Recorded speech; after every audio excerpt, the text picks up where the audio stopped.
चलिए उसका नोट्स भी लेके करते हैं जब आप एब्सेंट रहते हैं ना तो वो आगे करना के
Só separado com a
तो समझने का कोशिश करेंगे एकदम पीसफुली माइंड से, शांति पूर्वक समझोगे, क्योंकि जो टॉपिक आपको हम अभी पढ़ाने जा रहे हैं आगे का 3-4 टॉपिक इसी से संबंधित होगा। जिस टॉपिक पर अभी डिस्कस हम करेंगे तो 3-4 टॉपिक इसके बाद जो पढ़ेंगे इसी पर निर्भर करेगा। ऐसा कि इससे पहले क्लास में हम बताए थे, पुष्प में नर जनन अंग जो पाया जाता है उसका नाम पुंकेसर है। पुष्प में नर जनन अंग का क्या नाम है? पुंकेसर। और ये देखिए एक पुंकेसर का ये आरेख है, डायग्राम है। और मैंने इससे पहले क्लास में लिखाया था कि प्रत्येक पुंकेसर में 3 भाग होता है, जिसमें मैंने कहा था इस तरह से ये पुंकेसर है।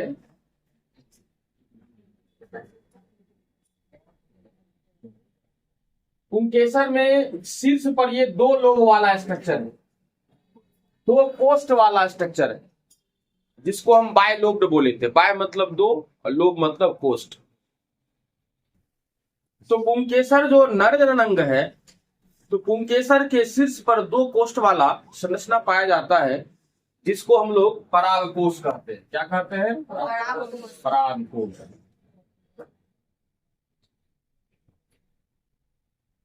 और इस परागकोश से जो है एक डंठल जैसी रचना निकला हुआ है, ये इसी को कहते हैं तंतु। क्या कहते हैं? तंतु। और ये परागकोश और तंतु जिस स्थान से जुड़ा हुआ है ये, इसको कहा जाता है संयोजी या योजी। इस तरह से एक पुंकेसर में आप कितना भाग देख रहे हैं? 3 भाग। सबसे ऊपर पुंकेसर के शीर्ष पर 2 कोष्ठ वाला संरचना पाया जाता है, उसको हम लोग परागकोश कहते हैं। पुंकेसर में डंठल जैसी रचना पाई जाती है, पेडिसिल लाइक स्ट्रक्चर, डंठल जैसी संरचना, जिसको हम लोग तंतु कहते हैं। और परागकोश और तंतु दोनों का जंक्शन पॉइंट, मतलब जहां जुड़ा होता है, उसी को हम लोग कहते हैं संयोजी। इसका मतलब अगर आप लोग से पूछा जाए कि बताओ जी पुष्प का जो है नर जनन अंग का क्या नाम है? पुंकेसर। पुंकेसर में कितना भाग पाया जाता है? 3 भाग। तीनों भाग का नाम बताइए। परागकोश, तंतु और संयोजी। अब थोड़ा सा हट करके हम चर्चा करेंगे। ये देखिए पुंकेसर है और पुंकेसर के ऊपर शीर्ष पर जो है 2 कोष्ठ वाला, एक कोष्ठ ये है, एक कोष्ठ ये है, और इस 2 कोष्ठ वाला संरचना को हम लोग क्या कहते हैं? परागकोश। क्या कहते हैं? परागकोश। और प्रत्येक परागकोश के प्रत्येक कोष्ठ में, क्योंकि परागकोश तो 2 कोष्ठ वाला होता है, तो परागकोश का ये पहला कोष्ठ हुआ, ये दूसरा कोष्ठ हुआ, तो प्रत्येक कोष्ठ में 2 गोलाकार रचना दिखाई दे रहा होगा आपको। ये जो है ये, इसको हम लोग कहते हैं लघु बीजाणुधानी। क्या कहते हैं? दिक्कत नहीं है। और ये लघु बीजाणुधानी हुआ, और लघु बीजाणुधानी के अंदर जो है ये कोशिका होता है। क्या होता है? कोशिका।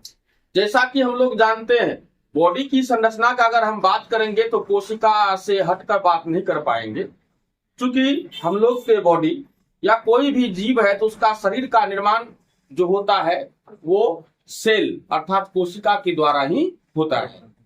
तो परागकोश में जो लघु बीजाणुधानी अर्थात ये गोलाकार संरचना जो है इसी कहते हैं लघु बीजाणुधानी, और इसके अंदर जो कोशिका होता है उसको कहा जाता है लघु बीजाणु। क्या कहा जाता है? लघु बीजाणु। लघु बीजाणु। और एक चीज याद रखिएगा,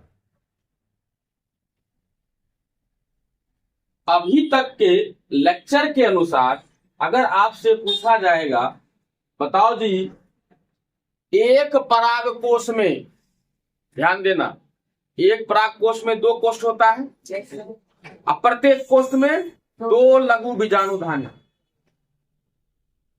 परागकोश में 2 कोष्ठ, अब प्रत्येक कोष्ठ में 2 लघु बीजाणुधानी। बताओ एक परागकोश में लघु बीजाणुधानी की संख्या कितनी होगी? हम तो क्लियर कर दिए, एक परागकोश में 2 कोष्ठ, अब प्रत्येक कोष्ठ में 2 लघु बीजाणुधानी, तो एक परागकोश में कितना लघु? कहेंगे ना कि एक परागकोश में 2 कोष्ठ होता है ना, एक कोष्ठ में 2 लघु बीजाणुधानी, तो दोनों कोष्ठ मिलाएंगे तब ना एक परागकोश होगा। तो एक परागकोश में कितना जो है लघु बीजाणुधानी हो जाएगा? 4 हो जाएगा। कोई दिक्कत है? फिर से हम पूछ रहे हैं, बताओ ये गोलाकार संरचना जो है इसका क्या नाम है? लघु बीजाणुधानी। एक चीज और आप लोग जान लीजिएगा, लघु बीजाणुधानी का दूसरा नाम पराग थैली। क्या? वो दिक्कत है, मतलब लघु बीजाणुधानी को ही पराग थैली कहा जाता है या पराग थैली को ही लघु बीजाणुधानी कहा जाता है, दोनों में। पुष्प के नर जनन अंग का नाम पुंकेसर है। प्रत्येक पुंकेसर में 3 भाग पाया जाता है, जिसमें से पुंकेसर के शीर्ष पर 2 कोष्ठ वाला संरचना जो पाया जाता है उसको परागकोश कहते हैं, और प्रत्येक कोष्ठ में 2 लघु बीजाणुधानी पाया जाता है। इस प्रकार से एक परागकोश में कुल 4 लघु बीजाणुधानी पाया जाता है। और हम बता रहे थे लघु बीजाणुधानी का है दूसरा नाम क्या है? अब यहाँ देखिए, आप लोग 10th क्लास में भी पढ़े होंगे, लेकिन आपको बताया होगा पराग थैली और परागकण, पराग थैली और परागकण। लेकिन आज आप जानिए इस पराग थैली का ही दूसरा नाम क्या है? लघु बीजाणुधानी। और ज्यादा अच्छा रहेगा कि अगर आप लघु बीजाणुधानी को याद रखते हैं, क्योंकि आगे जब टॉपिक हम बताएंगे तो वहां हम जो है पराग थैली का चर्चा नहीं लेंगे। किसका चर्चा लेंगे? लघु बीजाणुधानी का। तभी आप लोग राजधानी पहुंचिएगा। क्या याद रखना है? लघु बीजाणु धानी।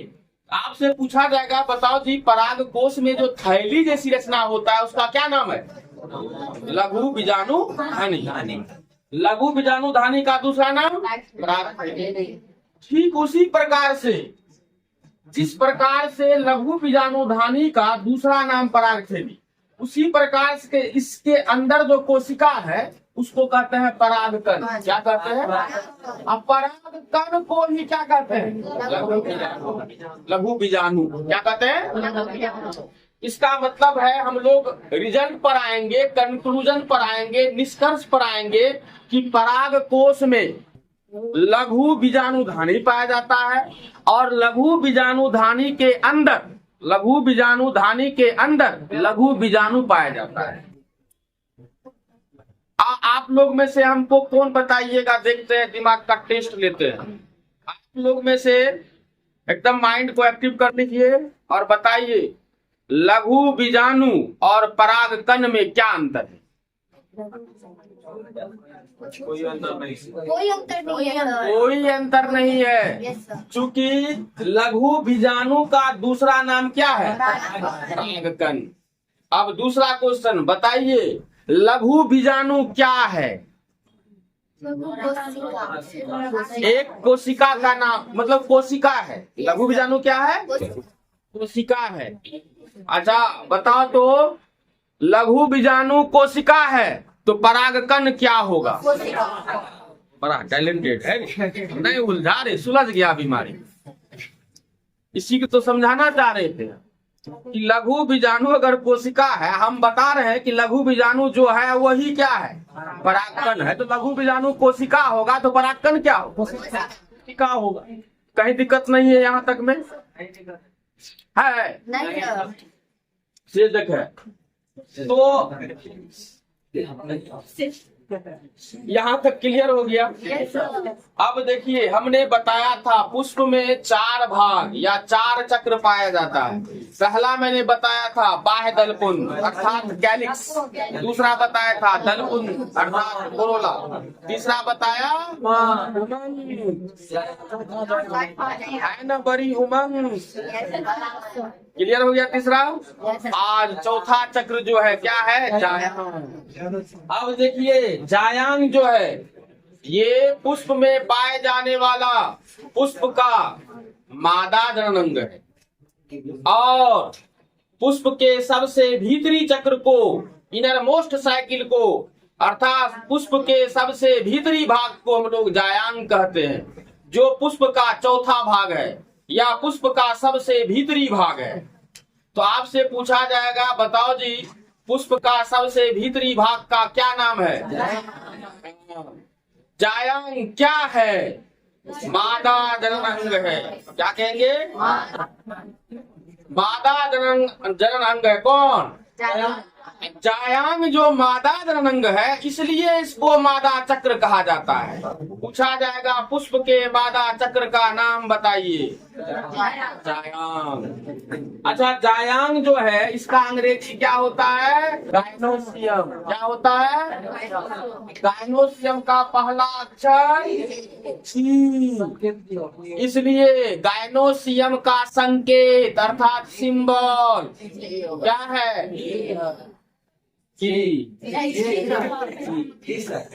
सर जी। हाँ हाँ वही तो अपनी बोल सकते की।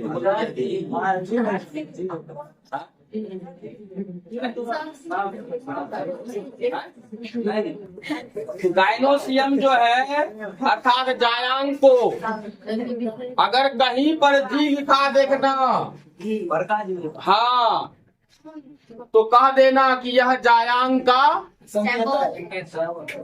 संकेत है, सिंबल है। कहीं दिक्कत नहीं है।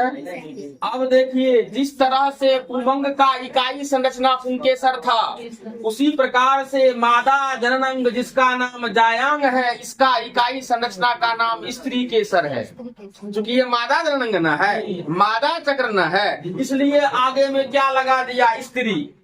स्त्री क्या होता है? नर की मादा? नर होता है ना। पैदा होता है। इसलिए मादा जनन अंग के इकाई संरचना में क्या लगा दिया शुरू में? नर क्या होता है? पुल्लिंग की स्त्रीलिंग? इसलिए क्या लगा दिया इसमें? पुंकेश। या देखो पुल्लिंग है, नर है, पुरुष है, नर जनन अंग है, क्या लग गया आगे? पुंकेश। कोई दिक्कत है?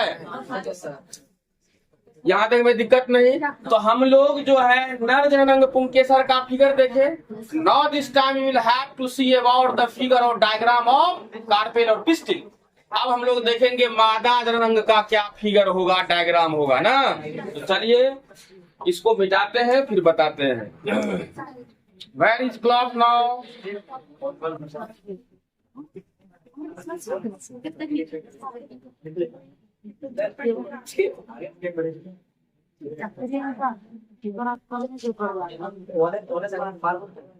इससे कम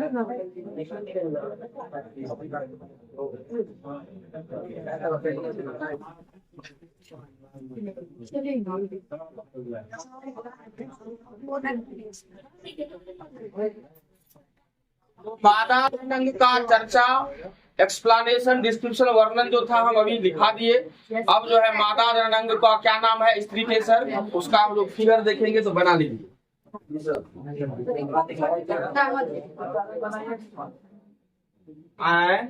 बनाएंगे ना, मोबाइल आता है। एक बार हम बनाएंगे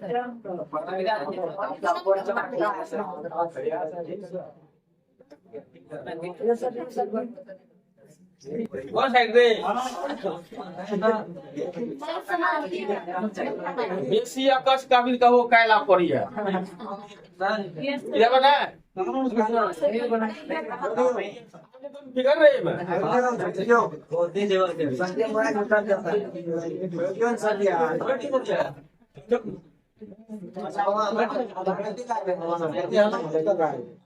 पढ़ियो वाला छी, कुछ नहीं हो पढ़े वाला छी की रे, कैसे छोड़ देला। सिमरन सर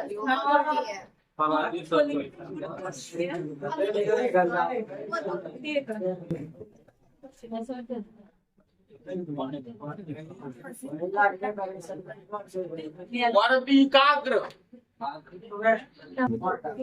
एकाग्र से लिखो वर्तिकाग्र। इसको अंग्रेजी में कहते हैं स्टिग्मा।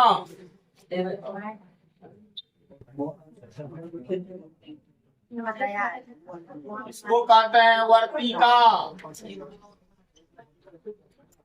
स्टाइल।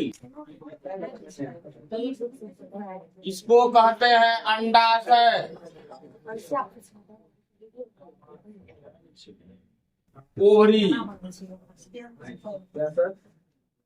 अंडाशय, ओवरी। और देखो इसके अंदर ये जो है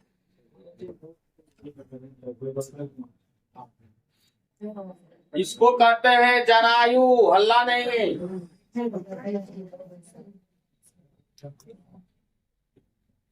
प्लासेंटा।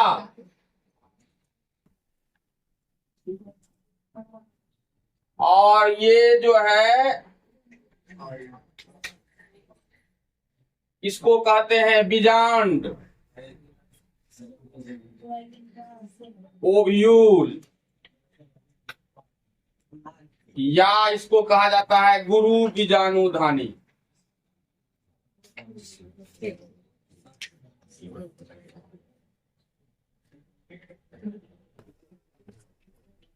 Mega sporangium.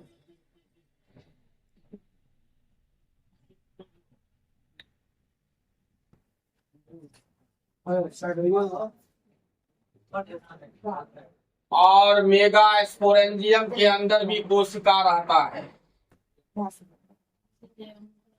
और इस कोशिका को कहते हैं गुरु बीजाणु।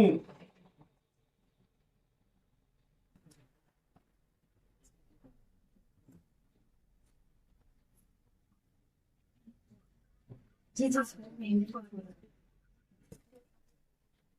सर संभाल।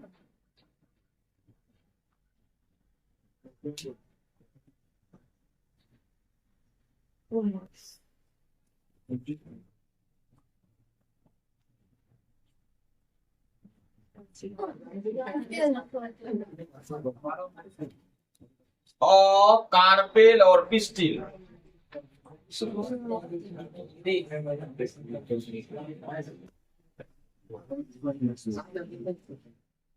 स्त्री केसर या अंडक का दिखाया जा रहा है।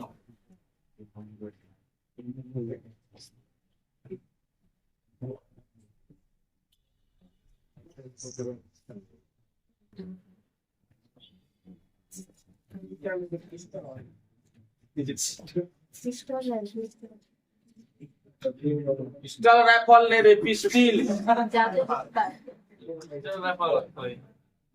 सब समझा हुआ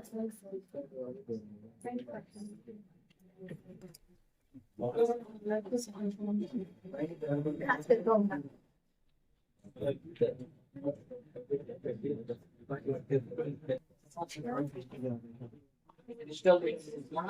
पूछा जाए तो किसका फिगर है? पुंकेसर का। आपसे पूछा जाएगा कि ये पुंकेसर क्या है, क्या कहिएगा? नर जनन अंग का नाम है। कहाँ पाया जाता है? पुष्प में। पुंकेसर में कितना भाग था? 3 भाग। परागकोश, तंतु, योजी या संयोजी। ठीक उसी प्रकार से देखिए प्रकृति का बनावट। ये मादा जननांग जो है, जिसको हम लोग स्त्री केसर कह रहे हैं, इसमें भी 3 भाग है। पहला वर्तिका, दूसरा वर्तिका, तीसरा अंडाशय। यहाँ देखिए नर जननांग में ये थैली जो था लघु बीजाणुधानी था ना, इसके अंदर कोशिका जो था लघु बीजाणु था। ठीक उसी प्रकार से ये अंडाशय के अंदर देखिए ये है गुरु बीजाणुधानी। क्या है? वहां पर था लघु बीजाणुधानी। लघु बीजाणुधानी में कौन सा कोशिका? लघु बीजाणु कोशिका। उसी प्रकार से मादा जननांग स्त्री केसर में गुरु बीजाणुधानी है और इसके अंदर जो कोशिका है उसको गुरु बीजाणु। अर्थात अगर आपसे पूछा जाए कि लघु बीजाणु जो है नर कोशिका है कि मादा कोशिका है? नर कोशिका है। अगर पूछा जाएगा गुरु बीजाणु जो है नर कोशिका है कि मादा कोशिका? चूंकि हम लोग यहाँ देख रहे हैं कि लघु बीजाणु जो है पुंकेसर अर्थात नर जननांग में पाया जा रहा है, इसलिए नर कोशिका होगा। अब गुरु बीजाणु कहाँ पाया जा रहा है? स्त्री केसर अर्थात मादा जननांग में, इसलिए किसका कोशिका होगा? मादा कोशिका है। आगे आप लोग पढ़िएगा, क्या पढ़िएगा कि ये लघु बीजाणु जो है सबसे पहले इसका निर्माण होगा। किसका? लघु बीजाणु का। लघु बीजाणु का क्या होगा? निर्माण होगा। अच्छा बताइए तो लघु बीजाणु कहाँ पाया जा रहा है? लघु बीजाणुधानी में। लघु बीजाणु कहाँ स्थित है? अरे यही लघु बीजाणुधानी है, इसी में क्या है? लघु बीजाणु। तो लघु बीजाणुधानी में लघु बीजाणु है, तो लघु बीजाणु का निर्माण भी कहाँ होगा? लघु बीजाणुधानी में। कोई दिक्कत है? और गुरु बीजाणु कहाँ है? गुरु बीजाणुधानी के अंदर है, इसलिए गुरु बीजाणु का निर्माण कहाँ होगा? गुरु बीजाणु। जब ये लघु बीजाणु अर्थात परागकण का निर्माण हो जाएगा और गुरु बीजाणु का निर्माण हो जाएगा तो दोनों तो कोशिका ही ना है। ये नर कोशिका है, ये तब जाकर के ये लघु बीजाणु या परागकण से बनेगा नर युग्मक। क्या बनेगा? नर युग्मक।